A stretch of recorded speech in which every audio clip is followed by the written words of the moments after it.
Most bankers aren't ready to help you until after their third cup of coffee. But with Central National Bank's after-hours service, you don't have to wait for the bank lobby to open to get help. You can contact us from 6 to 8:30 in the morning or from 5 to 10 in the evening, and we'll connect you to a real, live, local person who can answer questions and fix problems 7 days a week. Bank different. Bank Central. Central National Bank. Member FDIC. You are about to participate in the most ambitious culinary experiment ever imagined. This competition is going to test everything. Adapt quickly to anything. I mean anything. The wildest day of your life starts right now. All new 24 and 24, Last Chef Standing. Sunday night at 8 on Food Network. Stream on Max.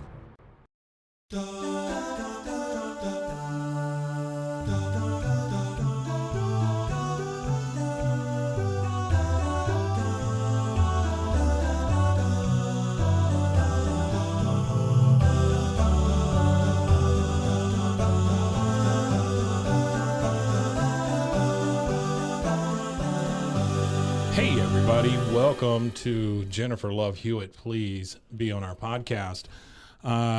You know what? I said it wrong. Hang on. I'm sorry, James. Please be I'm on rushing. our show. I'm rushing. I just came from the liquor store where I bought somebody a birthday gift, and that always befuddles me. So it's good. I like to hear how the sausage gets made. yeah, well, that's another podcast.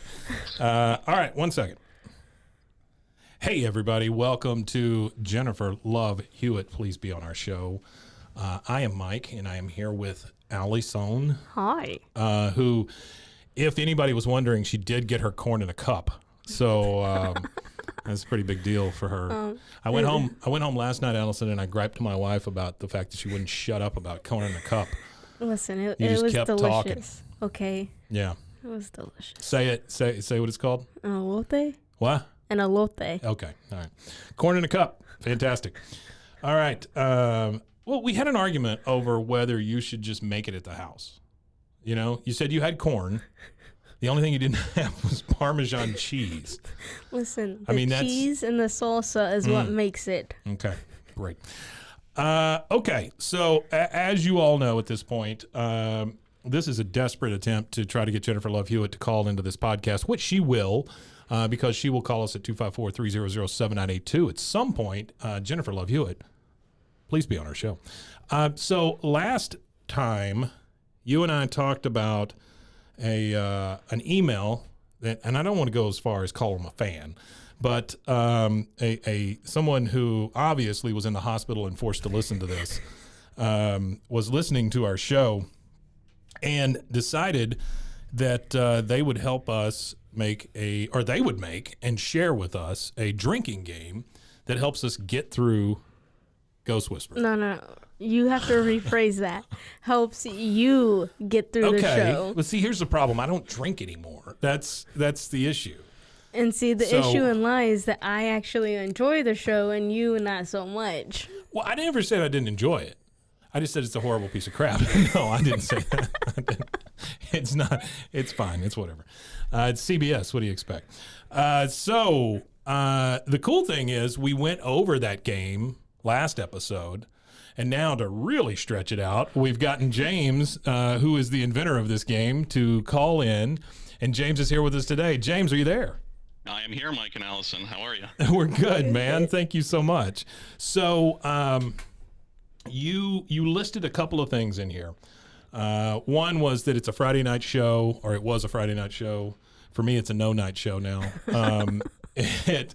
And your wife, I think, would work late, something like that, right? You want to kind of give us the rundown on the intention? So she was a teacher. She'd be up early all week, and it'd be tough to get her to stay out on Friday night. So we'd do like a happy hour, then go home. Sure. And I wasn't done partying, so if I'm sitting in front of the TV watching this show, there had to be a reason beyond.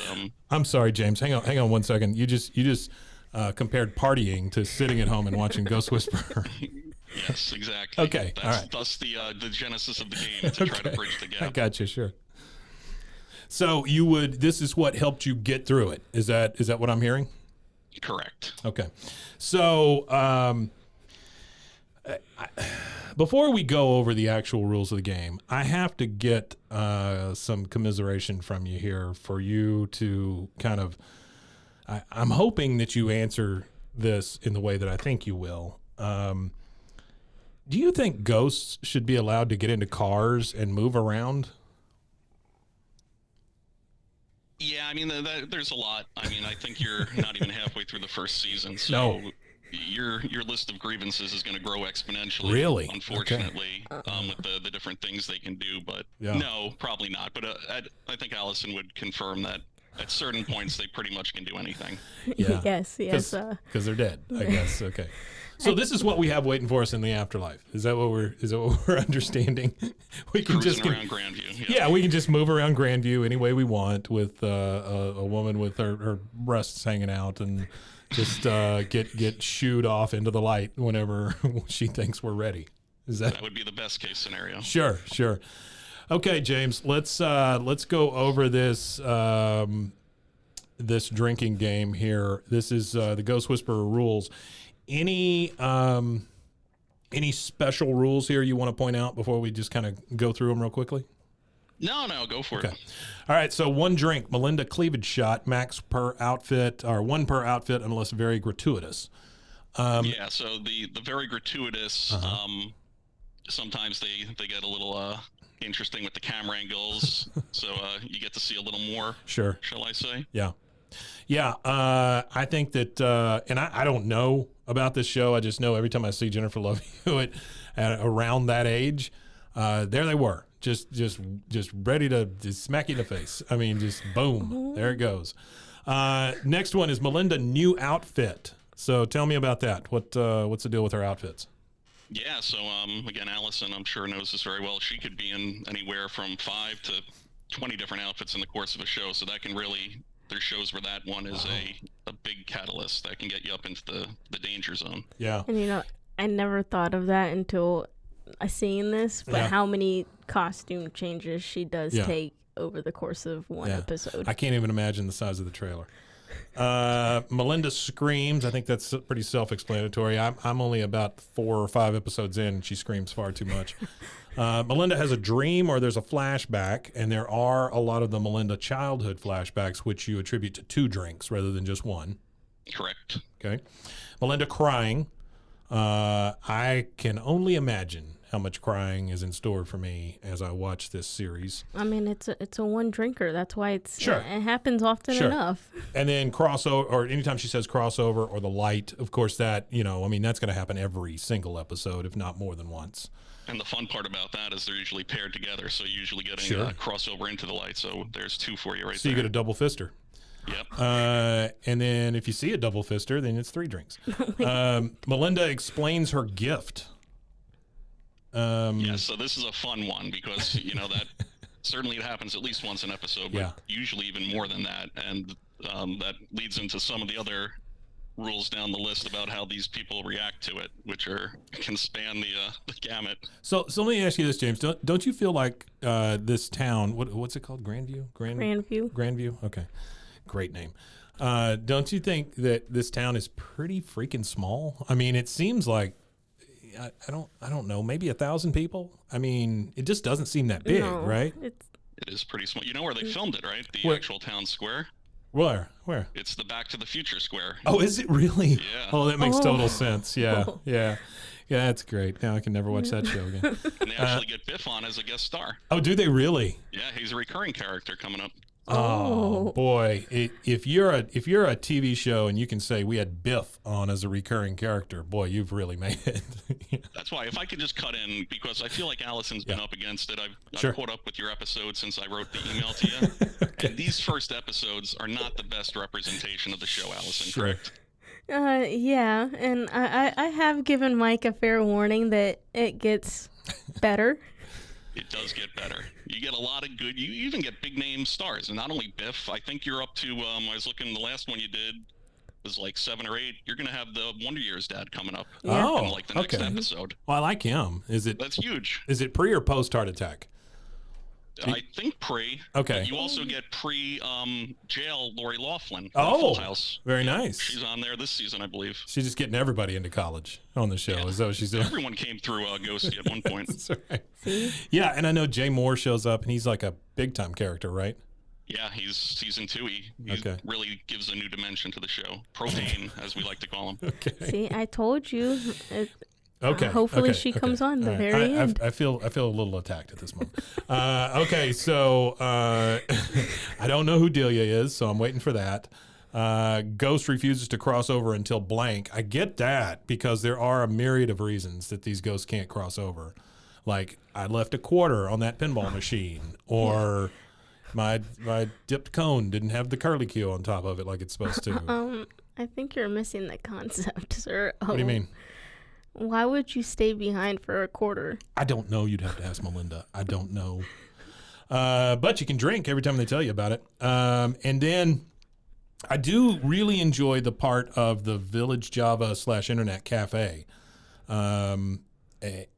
I feel like, so one of my big pet peeves, James, is anytime there is a cup of coffee on a TV show that you can tell that it's always empty.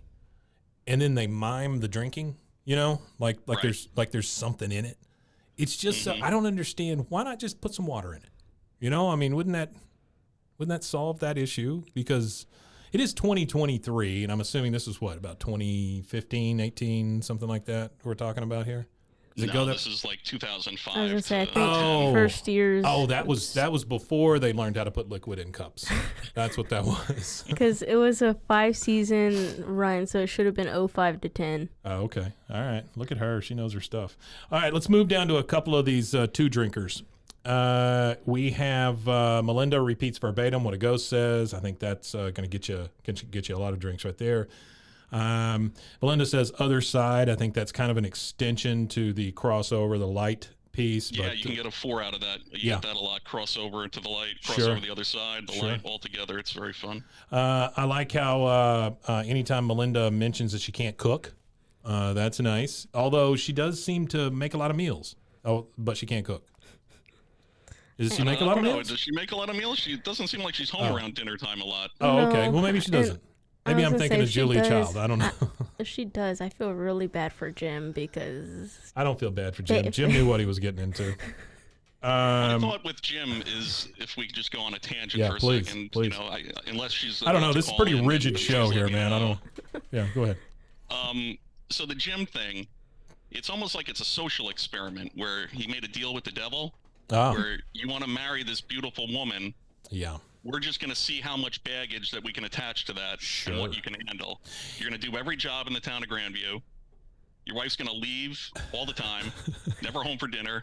When she leaves early for dinner. Sure. Alison, I don't know, do they ever go on vacation? Maybe like once? I want to say maybe once, if that, and even cruise, and it was all ghost related. Yeah. It was a bunch of ghosts on the cruise? Yeah, there's a whole bunch of... wonderful. And it's, work away from work, I guess. Sure. Work away from work. If your work is ghosts. I don't know how you get paid for that. Does she ever get paid? No, yeah, that's another contention that I have. I get it, if she's doing it like with a poor family or whatever, but there's Lori Loughlin in the episode coming up. She's like a successful, rich businesswoman. Yeah. And it's like at the end, no one's going to drop her a few for her time. I mean, it's a significant time investment. That's what I'm saying. I mean, a tip cup, I guess these days she could take Zelle or Venmo or Cash App or something like that, Ghost App. I don't know. It's a pretty unique, skill set. It's not like there's a lot of ghost whisperers. You can't go to the next block and get another one. No, you very rarely see that out front. Nobody ever hangs a ghost whisperer shingle out in front of their store there. And if they did, you don't know if anybody's in there. You don't know if it's busy because you can't see the ghosts. So it's just, it always looks empty.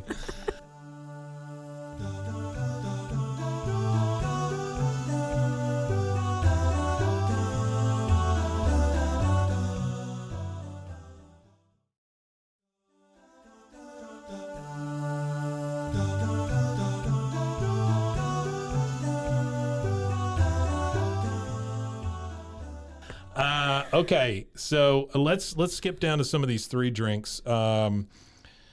We have Melinda/Eli, and I don't know who Eli is yet. Says he's Jamie Kennedy. Oh, okay. Says nothing after a ghost speaks. And then we get for 4, we get Jim shirtless, Mel cleavage together.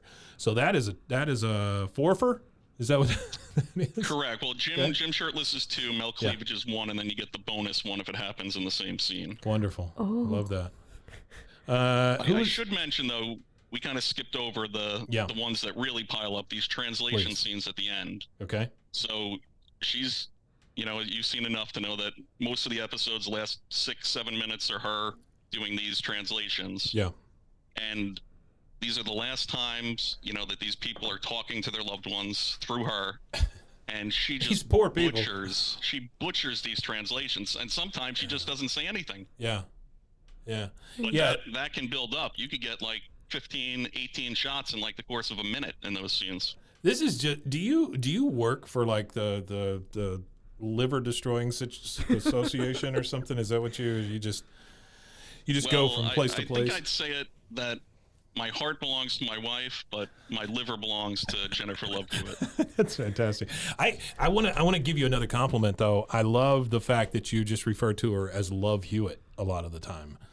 In your emails. I saw somewhere on a show she said that her friends call her Love. So I think you're actually past the point now with the podcast. I'm certainly past it with these Ghost Whisperer games. That, we should be on the friend name with her. So yeah, she's Love at this point. We have actually done a couple of like reactionary things where we watch her as a child singing on a stage in a Kids Bop Light type thing. What was it? Kids Incorporated, I think. Kids Incorporated. Yeah. Where she was just known as Love Hewitt.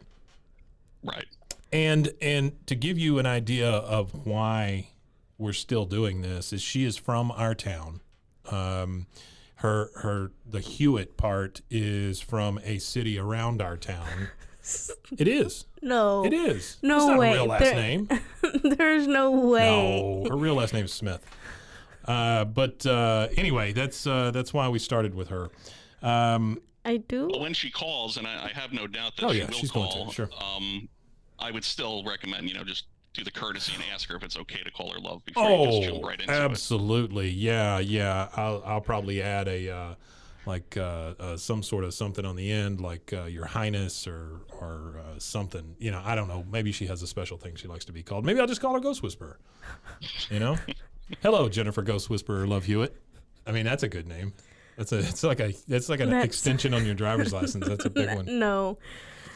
Have you ever thought about starting at a lower rung, like maybe get the Laughing Man on for an interview, and then if she sees how you crush it with him, that would be impetus to get her on? That is a really great idea.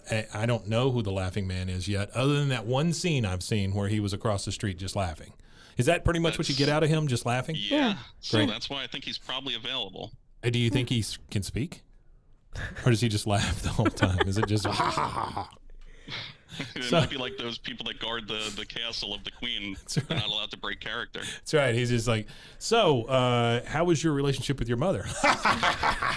Just that, Please don't. So, okay. I do feel like that this is necessary, though. But in the email that James did send us, it says 1 ounce. So pick your favorite beer, essentially. Yeah. And the preference is, what was it, Coors Light? Coors Light, Coors Light, Code Blue, whatever you want to call it. Code Blue. And then it was 1 ounce. So basically shots. Shots of beer. Yeah. Shots of beer. Well, that's because the rules, I mean, honestly, if you were to double space this would be like 3 pages worth of rules or something here. And so I can see, nobody wanting to be liable for what happens to somebody if you started with liquor rather than beer. Yeah, no. I'll give you a quick story. I had my wife's cousin was over from Ireland, so you would think reputation-wise they would be absolutely well equipped. Yeah. And he decided in his wisdom that he should pound about $25 worth of Chinese food minutes before we started an episode. Cool. Yeah. And that's a rookie mistake. Yeah. And he spent most of that episode in the bathroom. And he told us that he was brushing his teeth, which is a different sound than what I'm accustomed to. Well, no, in Ireland, maybe they do it differently. So for all the kids out there, don't be a cousin Brian. Don't be a cousin Brian. I love that. Definitely drink the 70 shots of beer, but just don't eat the Chinese food before. Sure. So you've actually played this game while watching the show? Yes. Yeah. Absolutely. Yeah. Why would he invent something he wasn't willing to risk himself on? Well, you never know. Some people are like, oh, let's just see how it works. Have fun, people. And then it's like, oh, oops. And then one star review. You got to realize James is an adult with a job, and so he needs something to take his mind away from the humdrum and the mind-numbing thing that work is. So. And Alison, spoiler alert, the game works. The game most definitely works. Also, spoiler alert, Alison, life gets worse. So. Yikes. Is that what I have to look forward to in the next 30 years? There's nothing to look forward to. Okay, so the one that, I have mentioned this before, and this is a huge point of contention for me. I have owned some retail stores. I have run some retail. I've worked a lot of retail. I've managed IT departments. I've done all kinds of stuff, right? If I had an antique shop right downtown, Back to the Future town, and I was trying to sell antiques and nothing was ever sold, I would not be able to keep that store open. So a 3-drinker on this one is anytime anything is sold in this dumb antique store. No, that's a formatting issue. That is a 4. That's a 4. Definitely, as it should be. That is a 4. Okay, that makes total sense then, because nothing is ever sold in that store. Have you ever gotten to the point where something was sold and you just? I mean, that seems like a almost a party foul or something, that just it just stops everything.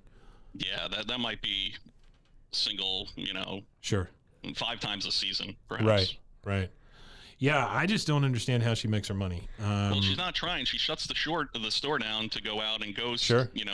Then sometimes even when her and Andrew are together, they'll go out to lunch. Right. I would think that if you're owning an antique store in a town square, that lunchtime might be a good time to get some traffic, but, she doesn't seem to care. You would think so. Probably because Jim has all the jobs. It's true. Jim has all the jobs. Jim, if I'm not mistaken, Jim is the one that initiates the Laughing Man thing, right?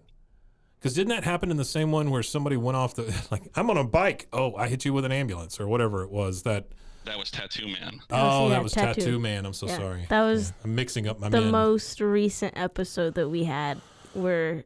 That was? Yeah, it was with the Tattoo dear Man. God, that feels like years ago. That was the most recent episode. Oh, my Lord.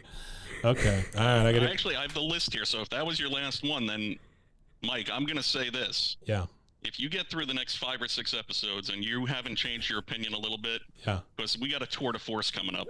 Okay. You got the Wonder Years Dad in the next one. Yeah. And the one after that is Ghost Bride, which happens to be the all-time leader for most shots ever in the Ghost Whisperer drinking game. Oh, I love that. Oh.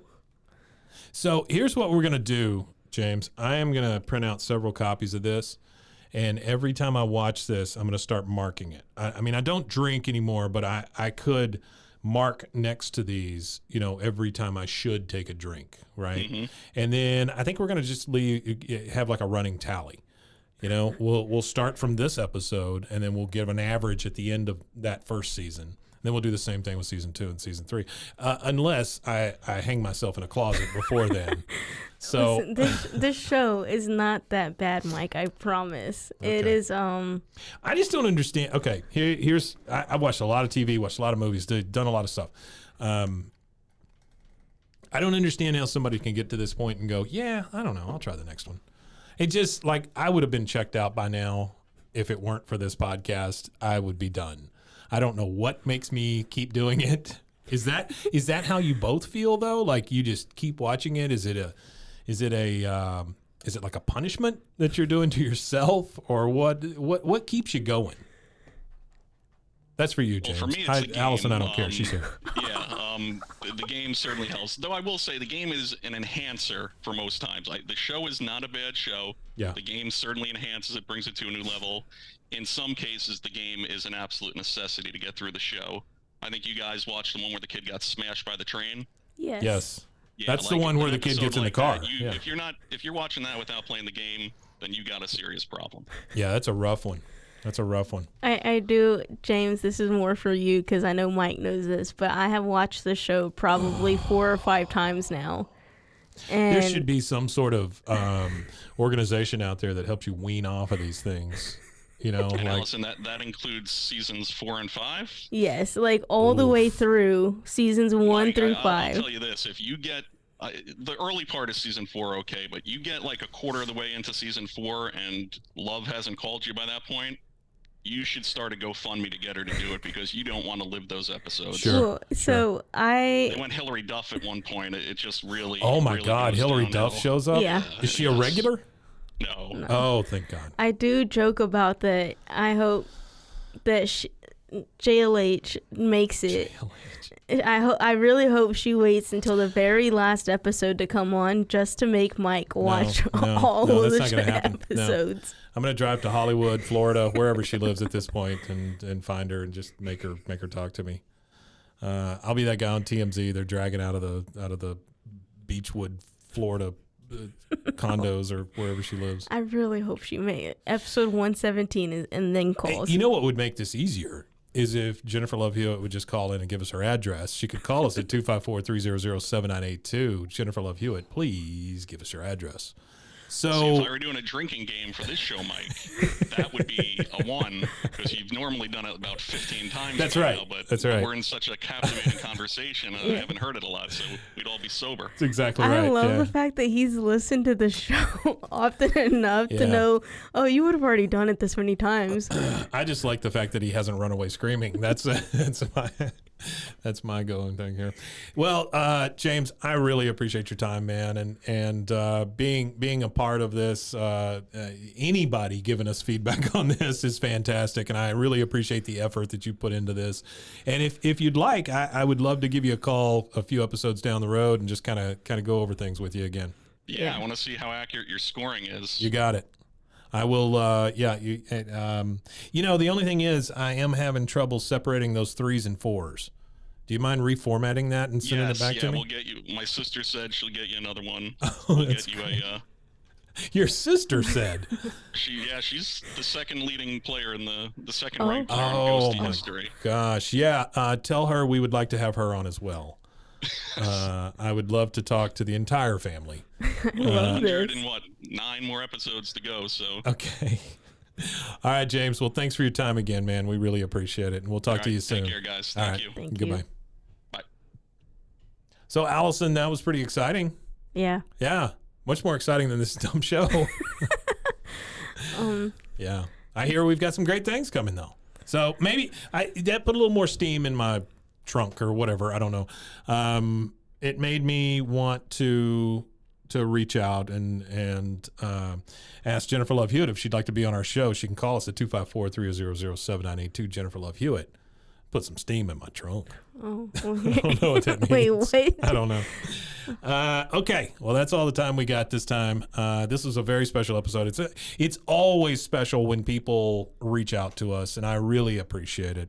If you'd like to reach out to us, we're at info@roguemedianetwork.com. You can drop us an email, drop us hate mail, love mail, steam in our trunk mail, whatever you want to do. And if Jennifer Love Hewitt would like to call in, she can do so at 254-300-7982. Jennifer Love Hewitt, please be on our show. I love in the span of not even a minute you said that, and I had to make up. I had to make up. I haven't said it. I was trying to be polite to our guest, and so I tried to keep from saying Jennifer Love Hewitt. If you'd like to call in, please call us at 254-300-7982. Jennifer Love Hewitt, please be on our show. All right, we got to go. Bye. Bye.